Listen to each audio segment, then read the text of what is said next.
శుక్లాం బ్రహ్మ విచారసార పరమాద్యాం జగద్వ్యాపినీం వీణా పుస్తకధారిణీం అభయదాం జాడ్యాంధకారాపకాం హస్తే స్ఫాటికమాలికాం విదదతీం పద్మాసనే సంస్థితాం వందే తాం పరమేశ్వరీం భగవతీం బుద్ధిప్రదాం శారదాం. శ్రీ మహాగణాధిపతయే నమః. శ్రీ మహాసరస్వత్యై నమః. శ్రీ గురుభ్యో నమః. 2026వ సంవత్సరము మార్చి నెలలో, ముందుగా ఈ మార్చి మాసంలో గ్రహస్థితి ఎలా ఉంది అనే విషయాన్ని మనం చూసినట్టయితే, రవి 14వ తారీఖు వరకు కుంభరాశిలో సంచరిస్తున్నాడు. తదనంతరం మీనరాశిలోకి ప్రవేశిస్తున్నాడు. కుజుడు కుంభరాశిలో సంచరిస్తున్నాడు. బుధుడు కుంభరాశిలో సంచరిస్తున్నాడు. గురువు మిథున రాశిలో సంచరిస్తున్నాడు. శుక్రుడు మీనరాశిలో సంచరిస్తూ 26వ తారీఖున మేషరాశిలోకి ప్రవేశిస్తున్నాడు. శని మీనరాశిలో సంచరిస్తున్నాడు. రాహువు కుంభరాశిలో, కేతువు సింహరాశిలో సంచరిస్తున్నారు. ఈ విధంగా గ్రహస్థితి ఉంది.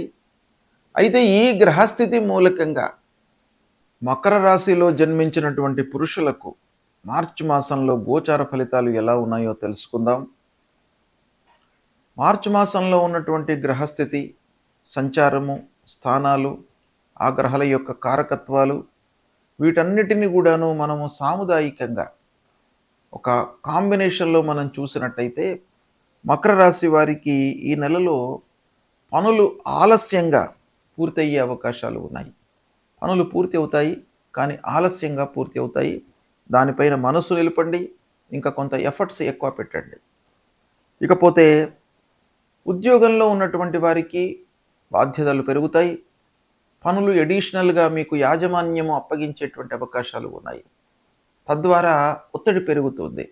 ఇన్ టైం లోపల పనులు పూర్తి చేయాలి అనేటువంటి ఒక మనస్తత్వం, పనులు పూర్తి కాకపోవడము, ఇలాంటి వాటి మూలకంగా ఏమవుతుంది, చివరికి ఒత్తిడికి గురవుతారు. తద్వారా కొంత ఆరోగ్య విషయమై మీరు జాగ్రత్త పడడం చాలా అవసరము.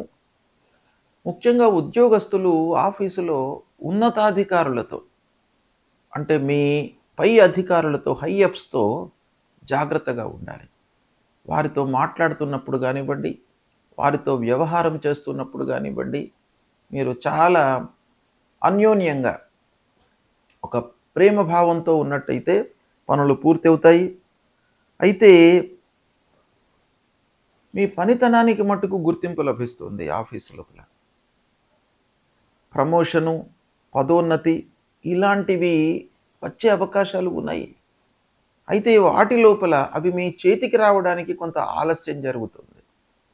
మిగతా గ్రహస్థితి మూలకంగా కొంత ఆలస్యంగా మీకు అందేటువంటి అవకాశం కనబడుతుంది. వ్యాపారస్తులకు లాభాలు యావరేజ్గా ఉండే అవకాశాలు ఉన్నాయి. అంటే మీరు ఊహించినంత లాభాలు రావు, కానీ ఒక మోస్తరుగా మీకు లాభాలు చేతికి అందేటువంటి అవకాశాలు బాగా కనబడుతున్నాయి. ముఖ్యంగా వ్యాపారస్తులు పెట్టుబడులు పెట్టేటప్పుడు జాగ్రత్త వహించాలి. ఇకపోతే అనుకోని ఖర్చులు ఫోర్స్డ్గా మీకు ముందుకు వచ్చే అవకాశాలు ఉన్నాయి. ఇంటి మరమ్మతుల మూలకంగా, వాహనముల రిపేర్ల మూలకంగా, ఫైన్స్ పడడం మూలకంగా, అంటే ఇన్ టైంలో మీరు కట్టవలసినవి కట్టకపోవడం మూలకంగా, ఇలాంటివి అన్నీ కూడాను మనకు ఫోర్స్డ్గా ముందుకు రావడము, తద్వారా ఖర్చులు పెరగడము అనేటువంటిది గోచరిస్తుంది. ఇకపోతే కుటుంబం లోపల చిన్న చిన్న వివాదాలు, భార్యాభర్తల మధ్యన, పిల్లల మధ్యన, కుటుంబ పెద్దలతో చిన్న చిన్న విభేదాలు తలెత్తేటువంటి అవకాశాలు ఉన్నాయి. కాబట్టి వీటిని మీరు సార్ట్అవుట్ చేసుకోవాలి. అంటే ఎక్కువ డీప్గా మీరు వెళ్లకుండా ఉన్నట్టయితే మీకు మంచి ఫలితాలు ఉంటాయి. ప్రయాణాలు అనుకూలంగా ఉన్నప్పటికీ కొన్ని ఇబ్బంది, అలసట ఇలాంటివి కలిగేటువంటి అవకాశాలు ఉన్నాయి. కాబట్టి ప్రయాణాలను మీరు అయినంత మట్టుకు తగ్గించుకోవడం మంచిది. కోర్టు వ్యవహారాలు వాయిదా పడతాయి. స్నేహితుల సహాయము లభిస్తుంది, కానీ ఇన్ టైంలో లభించదు, కొంత ఆలస్యంగా లభించేటువంటి అవకాశాలు ఉన్నాయి. ఇక బ్యాంకు రుణాలు లేదా వ్యక్తుల దగ్గర మీరు రుణాలు తీసుకునేటప్పుడు జాగ్రత్తలు వహించండి. వాటిని తిరిగి తొందరగా రిపేర్ చేయడానికై మీరు ప్రయత్నాలు చేయండి. గ్రహస్థితి ప్రతికూలంగా ఉన్నప్పుడు మనము ఏమి చేయాలి? మన వైపు నుండి కొన్ని కర్తవ్యాలు మనకు శాస్త్రంలో చెప్పబడి ఉన్నాయి. ఒకటి ప్రధానంగా ఏ గ్రహాలైతే మనకు ప్రతికూలంగా ఉన్నాయో వాటికి సంబంధించినటువంటి కారకత్వాలు, వాటికి సంబంధించినటువంటి వాటిపై మనము నియంత్రణతో ఉండాలి. అంతేకాకుండా అనుగ్రహము కొరకై కొన్ని పరిహారాలు చేసుకోవాలి. సూర్యుడు ప్రధానమైనటువంటి గ్రహము. సూర్యుడు ప్రతికూలంగా సంచరిస్తున్నప్పుడు అనారోగ్య సమస్యలు కానివ్వండి, శారీరక రుగ్మతలు, మానసికంగా ఇబ్బందులు, పనుల లోపల ఆటంకాలు, ఇలాంటివి మనకు జరిగేటువంటి అవకాశాలు ఉంటాయి. కాబట్టి సూర్యుడు ప్రతికూలంగా ఉన్నప్పుడు తప్పకుండా మనము మూలమంత్రాన్ని జపించడము. సూర్యుడికి సంబంధించినటువంటి మూలమంత్రము జపా కుసుమ సంకాశం కాశ్యపేయం మహద్యుతిం తమోరిం సర్వపాపఘ్నం ప్రణతోస్మి దివాకరం అనేటువంటి ఈ మూలమంత్రాన్ని ప్రతినిత్యం కూడాను చదువుకోవడము. తర్వాత సూర్యుడికి నమస్కారము చాలా ముఖ్యమైనటువంటిది. నమస్కార ప్రియో భానుహు అని మనకు శాస్త్రం చెప్తోంది. ఆ సూర్యనారాయణుడికి ప్రతినిత్యం కూడాను ఉదయం పూట లేచి 12 మార్లు సూర్యుడికి నమస్కారం చేసుకొని 3 సార్లు అర్ఘ్యప్రదానం చేసినట్టయితే మీకు ఆ సూర్యుడి యొక్క అనుగ్రహం లభిస్తుంది. తద్వారా ఆరోగ్య సమస్యలు మీ దరి చేరకుండా ఉంటాయి. అంటే మీరు ఆరోగ్యంగా ఉంటారు సూర్య నమస్కారాలు చేసినట్టయితే. కనుక ప్రతి వాళ్ళు కూడాను సూర్యుడు ప్రతికూలంగా ఉన్నప్పుడు, సూర్యుడు 3, 6, 10, 11 ఈ స్థానాలలో సంచరిస్తున్నప్పుడు శుభ ఫలితాలను ఇస్తాడు. ఇవి కాకుండా మిగతా స్థానాలలో సంచరిస్తున్నప్పుడు మీరు పరిహారం చేసుకోండి. ప్రతినిత్యం కూడాను సూర్యుడికి నమస్కారాలు చేసినట్టయితే మీకు చాలా మంచి ఫలితం వస్తుంది. కనుక దీన్ని దృష్టిలో పెట్టుకోండి. ఇక రెండవది, మనకు ప్రతికూలమైనటువంటి ఫలితాలను ప్రభావితం చేసేటువంటి గ్రహము అంగారకుడు, అంటే కుజగ్రహము. ఈ కుజుడు 3, 6, 11 స్థానాలలో సంచరిస్తున్నప్పుడు మంచి ఫలితాలను ఇస్తాడు. ఉచ్చ స్థానంలో సంచరిస్తున్నప్పుడు మంచి ఫలితాలను ఇస్తాడు. మిత్రక్షేత్రాలలో సంచరిస్తున్నప్పుడు మంచి ఫలితాలను ఇస్తాడు. కాబట్టి అవి కాకుండా ప్రతికూలమైనటువంటి స్థానాలలో ఉన్నప్పుడు మీరు అంగారకుడి ప్రీత్యర్థమై అంగారకుడి మూలమంత్రాన్ని ప్రతినిత్యం కూడాను చదువుకోండి. ఏంటి అది? ధరణీ గర్భసంభూతం విద్యుత్కాంచన సన్నిభం కుమారం శక్తిహస్తంచ మంగళం ప్రణమామ్యహం అనేటువంటి ఈ మూలమంత్రాన్ని ప్రతినిత్యం కూడాను చదువుకోండి. సుబ్రహ్మణ్య స్వామిని కొలవండి. సుబ్రహ్మణ్య స్వామి దేవాలయానికి వెళ్ళండి. సుబ్రహ్మణ్య స్వామి దేవాలయానికి వెళ్ళి ఆ భగవంతుడి యొక్క అనుగ్రహాన్ని పొందినట్టయితే మీ లోపల ధైర్యము, ఆత్మవిశ్వాసం పెరుగుతుంది. ధైర్యము, సాహసము, ఆత్మవిశ్వాసం అనేటువంటిది చాలా ముఖ్యమైనటువంటిది. పనుల లోపల మనకు విజయం చేకూర్చడానికి ఆత్మవిశ్వాసం చాలా ముఖ్యమైనటువంటి పాత్రను పోషిస్తుంది. కాబట్టి అది మీకు సుబ్రహ్మణ్య స్వామిని కొలవడం మూలకంగా వస్తుంది. కాబట్టి సుబ్రహ్మణ్య స్వామి దేవాలయానికి వెళ్ళండి. ఇక బుధుడు మీకు మంచి ఆలోచనలను, సమయస్ఫూర్తిని, తర్వాత వ్యాపారంలో మీకు అనుకూలతను ఇచ్చేటువంటి గ్రహము. అలాంటి బుధుడు మీకు ప్రతికూలంగా ఉన్నప్పుడు మీరు విష్ణు సహస్రనామ పారాయణం చేయండి. బుధుడికి సంబంధించినటువంటి మూలమంత్రంతో పాటుగా విష్ణు సహస్రనామ పారాయణము.